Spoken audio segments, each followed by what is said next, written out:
First of all, we're getting close to New Year's Eve here. Anybody in here make New Year's resolutions? Hands up. Anybody do that? No. Nobody? I do that, but I don't keep them. Every year, I'm like, this is going to be the year. Make a New Year's resolution. I'm going to lose some weight. Never happens. So well, you can tell. So my brother-in-law is like a health coach, and he's like, here's what you got to do. You need to put a number to it.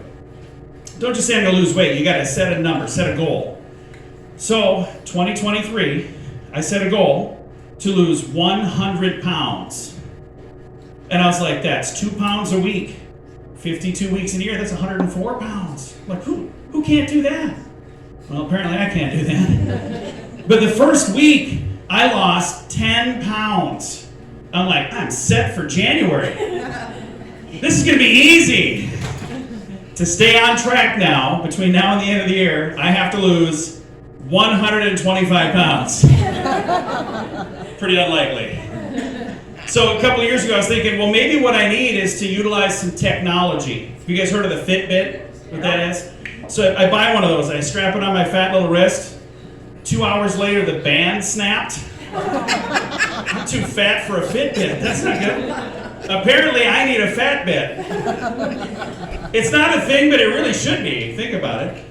And I grew up in Huron, and I used to be in really good shape. I would go to the gym twice a day. I'd go every morning and every afternoon. And I went to a gym called Adams Gym, and the owner's name was Jim Adams. I just love that. So I'm in there working out one afternoon, and Jim walks over and throws me a t-shirt. And I was like, what's that for?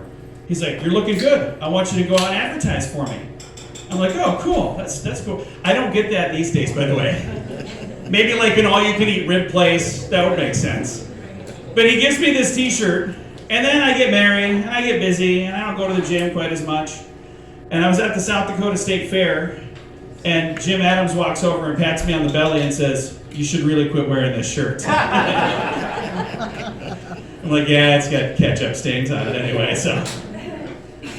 I wish that was just a joke. That's a true story. And I shared that at another event, and then I had a guy from that event who asked me to be a part of a nonprofit event they were doing. And then when he was talking to me about it, when we were leaving, I don't know this guy very well, but he gives me a hug, which I thought, that's kind of weird. Because he didn't seem like a huggy guy at all. I'm not a huggy guy, but I'm like, whatever, I'll give you a hug.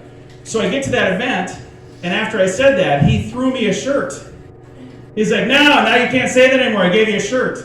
So the hug was to see how fat is John. And then I look at the shirt, and he gave me a 5X. I'm like, no, you're 2 X's off.